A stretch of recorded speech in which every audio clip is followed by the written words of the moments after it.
Diva FM presenta Made in Polesine, la rubrica settimanale che racconta le eccellenze del Polesine. In studio Leandro Maggi e Davide Stefanelli. Siamo pronti per iniziare come sempre. Un attimo al microfono perché mi sembrava un po' troppo lontano. Sì, prova, sai come ci fa di solito prima di iniziare. Bravo. Ecco, diciamo, siamo pronti per iniziare una nuova puntata di Made in Polesine come sempre su Radio Diva e anche su Made in Polesine Web TV. Io sono Davide Stefanelli e Leandro Maggi, buongiorno. Buongiorno, bentornati, benvenuti anche questa settimana. Siamo pronti per i nostri titoli preziosi. Vai. Io sono pronto con il jingle. Come sempre diciamo, suggeriti dal nostro Leandro Maggi. Vabbè, detto questo, io sono all'oscuro, veramente. È vero. No, posso andare con i titoli? Puoi andare. Allora. Giorno del ricordo. Questo è il nostro primo. Il secondo, attrito tra pescatori. Poi ancora futuro del Po. Questo è un titolo un po' molto vago se vogliamo. Poi crisi settore spettacolo. E poi ultimo ma non ultimo, farmacie contro parafarmacie. Ecco qua, anche questo è un titolo molto, se vogliamo, intrigato. Va bene, è intrigante. Non mi veniva la parola intrigante, con la G e con la C. No, dai. Ci sentiamo tra pochissimo per iniziare Made in Polesine. Allora siamo rientrati dopo questa nostra prima pausa, siamo pronti per iniziare la puntata di oggi di Made in Polesine. Il primo titolo, come già pronunciato, Giorno del ricordo. Allora, giovedì 10 febbraio era in tutta Italia il Giorno del ricordo. Sono stato a Porto Tolle, che tra i pochi paesi onestamente del nostro Delta che hanno ricordato questa giornata particolare. Innanzitutto cos'è il Giorno del ricordo? Il Giorno del ricordo è un giorno dedicato alle vittime, in particolar modo delle foibe, ma in generale agli esuli dalmati. Ne abbiamo già parlato anche l'anno scorso, ogni anno ci ricadiamo su questo argomento ed è un argomento importante proprio perché ci si dimentica. Per esempio ci si dimentica spesso e sempre quasi che la Dalmazia, che è una regione al di là dell'Adriatico, quindi in Jugoslavia, era una provincia italiana. Sì. E nel 1943, purtroppo, nel 1943-1945, la seconda guerra mondiale, tra l'altro Zara è stata la città più bombardata e più distrutta di tutte le province italiane, e gli esuli sono ritornati in Italia, tra l'altro maltrattati dagli stessi italiani che non li volevano. Quindi è importante la memoria, l'abbiamo sempre detto molte volte. Abbiamo celebrato il 27 gennaio anche la festa della memoria, questa qua è la festa del ricordo. Vale la pena fare due feste di questo tipo? Sì, perché purtroppo c'è un revisionismo storico, qualcuno addirittura contesta che la Shoah non è mai esistita e qualcuno sta contestando che le foibe non sono mai esistite. E quindi chapeau al comune di Porto Tolle che ha fatto questa celebrazione, tra l'altro ha dedicato una piazza in larga Europa, che è praticamente vicino al municipio, proprio dedicata al giorno della memoria e al giorno del ricordo. Ma soprattutto c'erano dei ragazzi della terza B dell'istituto comprensivo di Porto Tolle, ed è giusto che i ragazzi sappiano di queste cose e ne possano discutere e ne possano sapere un po' di più. Sì, io sono arrivato quasi a 60 anni che non sapevo neanche che Zara era una provincia dell'Italia, e questo mi faccio un mea culpa, mi dispiace doverlo ammettere. Quindi come me ce ne sono tantissimi che di queste cose non ne sanno. Sapere è, come si dice, quando una cosa la sai ne puoi discutere, ne puoi parlare, non sapere si passa alla superstizione. Sì. È vero, e quindi, questo è vero, sì. Quindi bravi a Porto Tolle. È come dire, io sento qualche persona, molte persone che dicono, ma tutti gli anni a ricordare questa Shoah, le foibe, tutti gli anni, sempre la stessa cosa, sempre la stessa minestra, vale la pena. Certo, secondo me sì, anche perché esatto. Questo fa parte della nostra storia e speriamo che questa cosa, ricordandola, che non succeda più assolutamente in assoluto, perché è una cosa talmente triste, è una cosa talmente orribile, quello è assurda, che è successo, insomma, che speriamo veramente che non si ripeta più. A ricordare anche perché non succeda più in assoluto. Sì, sì. si è ottimisti quando si pensa Sì. che non succederà più, però perlomeno proviamoci. Sì, anch'io sono molto ottimista, come dicevi tu, ma conoscendo il genere umano Sarà improbabile. Vabbè. Comunque dai, perlomeno cerchiamo noi adulti di Certo. poterlo spiegare ai giovani, Dai. perché il mondo che se ne dica è dei giovani. Noi vogliamo rimanere forever young, giovani per sempre. Non succede. Ma non si può. Non succede, non succede. È- Il mondo è dei giovani. È una cosa talmente naturale questa che sì, è vero. Dai, ci sentiamo tra poco per continuare Made in Polesine. Allora siamo rientrati e siamo pronti per continuare come sempre la puntata di oggi di Made in Polesine. Vi ricordo, Made in Polesine in onda tutti i sabato, ogni sabato tra le 11 e mezzogiorno, poi replica la domenica mattina tra le 10 e le 11. Adesso il nostro prossimo titolo: attrito tra pescatori. Cosa è successo? Cosa è successo? Ne hanno parlato all'attrito. Dai. Ne hanno parlato i giornali, i quotidiani del nostro territorio, non solo, anche quelli dell'Emilia Romagna, perché la Regione Veneta ha concesso ai pescatori veneti di poter prendere la semina nel Po di Goro. Naturalmente è successo l'ira di Dio.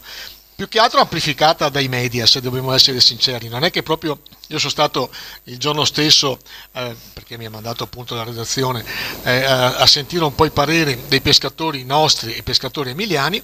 Quando sono arrivato a Goro, anzi a Gorino in particolare, non ne sapevano niente. Niente, loro erano proprio all'oscuro proprio. Erano all'oscuro. C'era qualche dirigente delle cooperative sì, che erano un po' preoccupati, perché hanno detto adesso i veneti ci vengono a rubare la semina sul Po di Goro, pensando che magari il Po di Goro sia loro. Non è che perché si chiama Goro è di Goro, si chiama Goro perché ha deciso di chiamarlo così, ma è un fiume in mezzo a due province, anzi a due regioni, e quindi il diritto che hanno i pescatori veneti di poter andare a prendere la semina nel Po di Goro, tra l'altro è sancito da questa decisione della Regione Veneto. Che dire, non vorrei si arrivasse alla famosa guerra tra poveri, nel senso che dopo cominciano ad innervosirsi, si girano parole, qualche animo un po' più caldo, perché ricordiamo che ogni tanto succede qualcosa di negativo. Nel Po di Pila, anzi nel porto di Pila, non moltissimi anni fa, si sono sparati con i pescatori di Chioggia e qualcuno è morto. Sì, non dimentichiamo che io, che sono abbastanza vecchiotto, come si dice, tra Goro e io ti seguo. sì, esatto, tra Goro e la sponda Taglio di Po, Porto Tolle, molto spesso si sono picchiati, si sono bucate le barche, eccetera eccetera. Quindi non cerchiamo di inasprire gli animi, ma soprattutto sappiate che in uno stato di diritto, quando uno può fare una cosa, la deve fare innanzitutto con i parametri che ti impone la legge, Certo. ma soprattutto se può farlo, lo può fare. Stop. Meditate, pescatori, da una parte e dall'altra, meditate. Ok? Sì, ci sia veramente qua tra il Veneto e l'Emilia Romagna ci sia proprio una barriera, cioè il famoso anche il delta del Po appartiene alla provincia di Ferrara, quindi all'Emilia, oppure appartiene al Veneto, cioè ci sono delle cose un po' strane. Questo è un altro discorso, sì, insomma, è uno di quegli eterni discorsi che abbiamo sempre detto. Se posso fare un difetto del nostro territorio, siamo un territorio che spesso cerca sempre l'assistenzialismo, è un po' meno imprenditoriale di altri territori. Forse dalla parte dell'Emilia, forse negli ultimi anni stiamo recuperando, ma fino a ieri credevano molto di più loro al delta e quindi hanno fatto più pubblicità, hanno investito più soldi, e sono cose che è una vita purtroppo che diciamo. Anche se dobbiamo dirlo, la maggior parte del delta è dalla parte nostra, insomma, della provincia di Rovigo, non quella di Ferrara. Sì, però, insomma, al di là che probabilmente è assurdo dividere il delta in Emiliano e in Veneto, bisognerebbe fare un delta unico e con un'unica cabina di regia, ma questa è un'altra storia. Dai. Vabbè. La chiudiamo parleremo. qua perché è un discorso molto, Sì, non ne veniamo molto fuori. articolato e quindi sicuramente occorrerebbero 4-5 puntate per arrivare Allora, ci vorrebbe solo ad che avere una questione insomma un po' più concreta. ci vorrebbe solo che avessero meno questioni di bottega e ci fosse più una visione ampia di quanto potrebbe essere il delta. Vabbè, Questa è la nostra chiudiamo storia. perché ci stanno facendo dei cenni. Sì, bravo. Chiudete. Va bene. Ci sentiamo tra poco. Io sono Davide Stefanelli, lui invece è Leandro Maggi e siamo qua a Diva FM e questa è Made in Polesine. Adesso un altro titolo molto importante, Futuro del Po. Cioè sembra quasi una cosa... Allora, a dire la verità, il titolo l'abbiamo un po' condensato. Sarebbe un congresso che ho seguito ieri, venerdì, e naturalmente me ne faccio perdere uno. Sempre pesanti però. Sei masochista però. Sei sempre pesanti. Comunque, Rosolina, che era il titolo, Futuro del Po dal PNRR alla rivoluzione verde. Allora, naturalmente interessante, ne avevo già seguito un altro di 3 ore, anzi 4 a Chioggia, quindi però li seguo. Così si fa. Cioè non è che Così sono si masochista, li seguo perché devo seguirli. Però, allora, cosa è venuto fuori? È venuto fuori che ci sono grossissime opportunità. Ripetiamo che nel piatto ci sono 191.5 miliardi di euro da spartire in questo PNRR con 6 missioni eccetera, eccetera. Ricordando tra l'altro che di questi 191 miliardi bisogna restituirne 126 miliardi, quindi non è che ce li hanno regalati, Cioè, non sono più poi alla fine 190 rotti, insomma, ecco, sono 126 miliardi di questi da restituire, quindi vuol dire mettere un bel bollino, una bella ipoteca alle generazioni future. E quindi per questo bisognerebbe, ed è giusto fare questi congressi, al di là che sono pesanti. Vabbè, per chi Però, li segue. per chi gli segue, cosa è venuto fuori? È venuto fuori che ancora adesso che mancano veramente tempi stretti, perché l'Europa ci ha dato dei termini entro il 2022 di portare dei risultati e dei progetti, però tutti i sindaci che ho sentito, perlomeno del nostro territorio, visto che era Rosolina, hanno detto: guarda, noi stiamo cercando di preparare i progetti, ma qua non ne sa niente nessuno, non ne sa niente la regione, non ne sappiamo niente noi, e quindi è tutto fermo con le 4 frecce. Che dire? È sempre le cose all'italiana, e purtroppo scontiamo sempre, e anche questo è un discorso che facciamo ormai da 350 puntate, la burocrazia che non è al passo, non ha la velocità di esecuzione che il mondo sta chiedendo. In un momento di digitalizzazione di tutto computerizzato eccetera, per qualsiasi tipo di carta hai bisogno sempre di fare il giro del globo e E mi manca un timbro. e mi manca il Alla timbro, fine. e mi manca l'ultimo step, l'ultimo passaggio. Quindi non perdiamo ulteriormente questo treno. È un treno importante, l'abbiamo detto, e giustamente il titolo diceva rivoluzione verde, è in funzione del fatto che bisognerà farlo tutto vincolato anche a una ecosostenibilità futura, però stiamo dimostrando che non riusciamo a arrivare nei momenti giusti.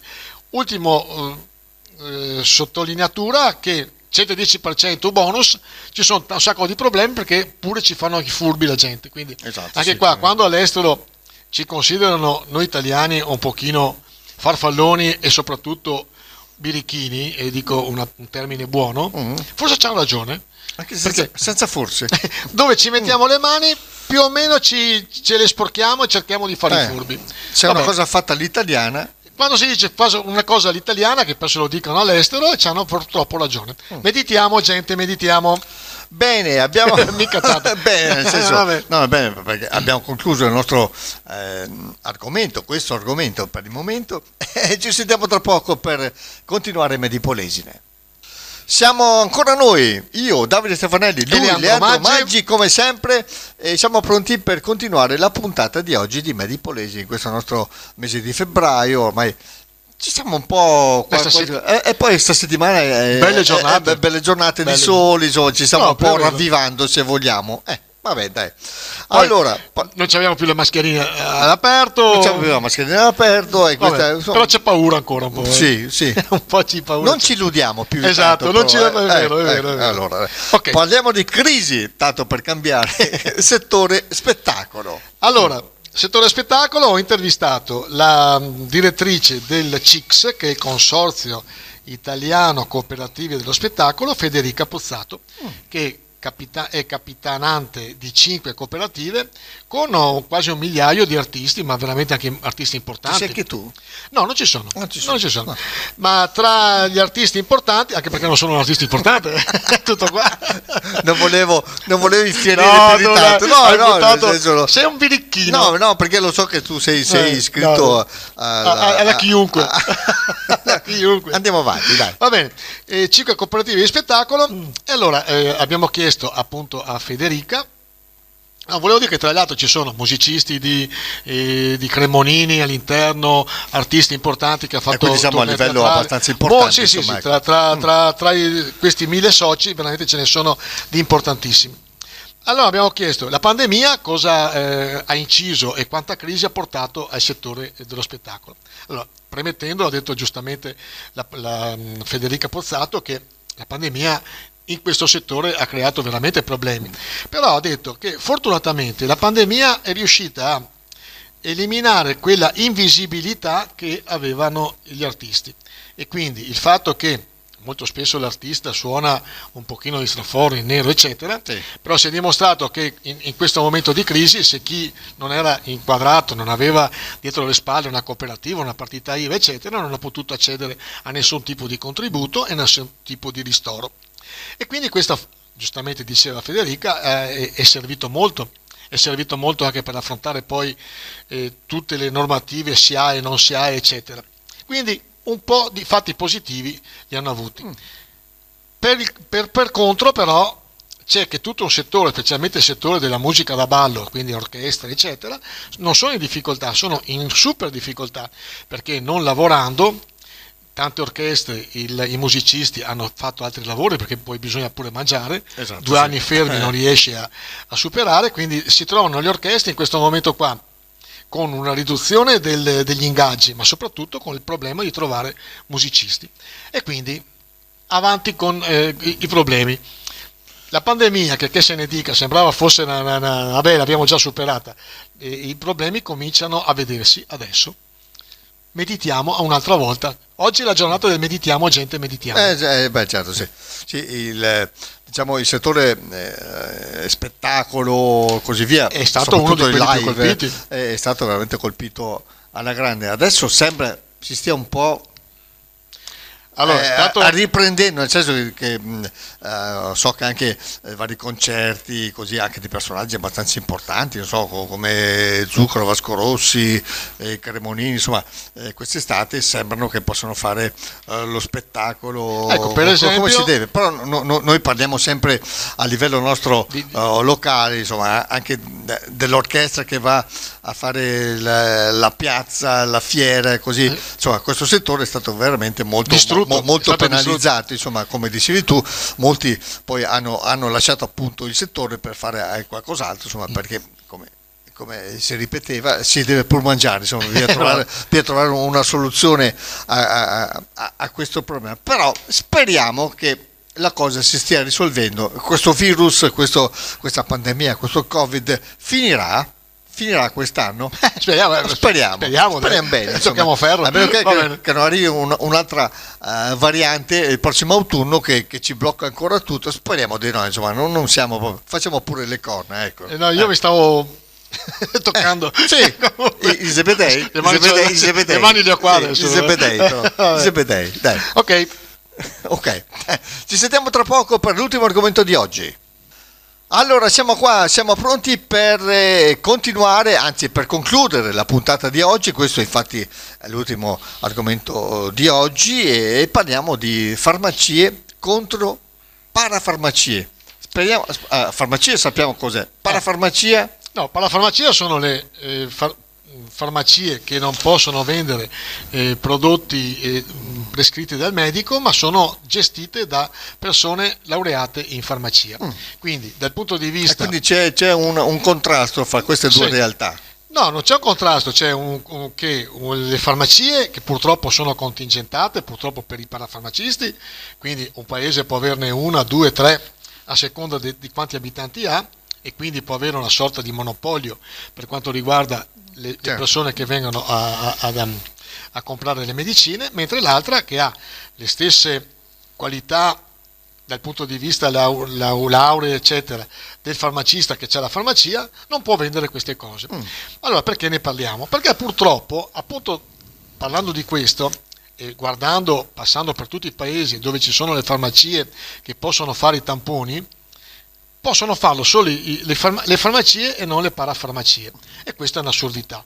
Qualcuno, tra l'altro il Movimento 5 Stelle, aveva chiesto di fare un decreto Covid dove si potessero fare i tamponi anche nelle parafarmacie, che a me sembrerebbe una cosa veramente giusta da fare. Cioè, siete tutti e due laureati, avete le stesse caratteristiche dal punto di vista formale, le licenze sono diverse, ve lo posso anche concedere. Però uno è autorizzato, l'altro no. Esatto. Fatto sta che un gruppo, una cosa da palissiano dovrebbe essere, sì, tutti siamo d'accordo, metà gruppo, adesso in particolar modo Forza Italia, Fratelli d'Italia, Lega e Italia Viva, ha detto no, non si può. E quindi questo ha dimostrato ancora una volta l'importanza e quanto peso hanno nel nostro ordinamento le famose lobby. Quindi perché? Perché no? Perché probabilmente ci sono delle pressioni all'interno del Parlamento per non fare certe cose, mentre però all'estero le lobby sono alla luce del sole. Cioè, tu, presidente americano, vieni eletto attraverso il sostegno economico delle lobby. Tutto, lo sanno tutti, e quindi sanno che se farai una legge la farai anche in funzione di quello che ti ha suggerito le lobby. Da noi tutto sotto traccia, da noi c'è, ma non se ne può parlare. Quindi ancora una volta dobbiamo dimostrare al mondo che siamo un paese normale e non un paese di questo tipo. Questo qua mi dispiace. Questa settimana qua sono incazzato come un nero. Molto incazzato. Incazzatissimo. Va bene. Va bene, dai. E questo qua veramente mi è dispiaciuto, perché era una cosa che poteva essere sistemata, dare l'opportunità anche alle persone di non fare i tamponi fuori all'aperto a meno 3 gradi, meno 5 gradi, e soprattutto dare la possibilità a chi può avere gli stessi diritti di guadagnare, perché sembra poco, ma quando in un paese una farmacia fa 300, dai 200 ai 300 tamponi al giorno, vuol dire avere un guadagno più o meno di 30.000 euro al mese. Sono pochi? Pochini, sì, sono pochini, sì, effettivamente. Detto questo, sì. Vabbè, dai. Detto questo, questa è una cosa che fa molto riflettere. Esatto. Sicuramente, dai. Ci sentiamo tra poco per i saluti finali. 1, 2, 3, ciao. E siamo così ritornati, pronti per concludere la puntata di oggi. Stiamo ridendo perché prima il nostro Leandro ha raccontato una barzelletta. No, quindi... abbiamo fatto un po' di battute. Un po' di battute. E lui mi ha risposto male. E stiamo ancora stiamo assumendo le conseguenze ancora. Dai. Comunque, dai, a parte questo, noi vi ringraziamo come sempre Viva FM presenta Made in Polesine, la rubrica settimanale che racconta le eccellenze del Polesine. In studio Leandro Maggi e Davide Stefanelli.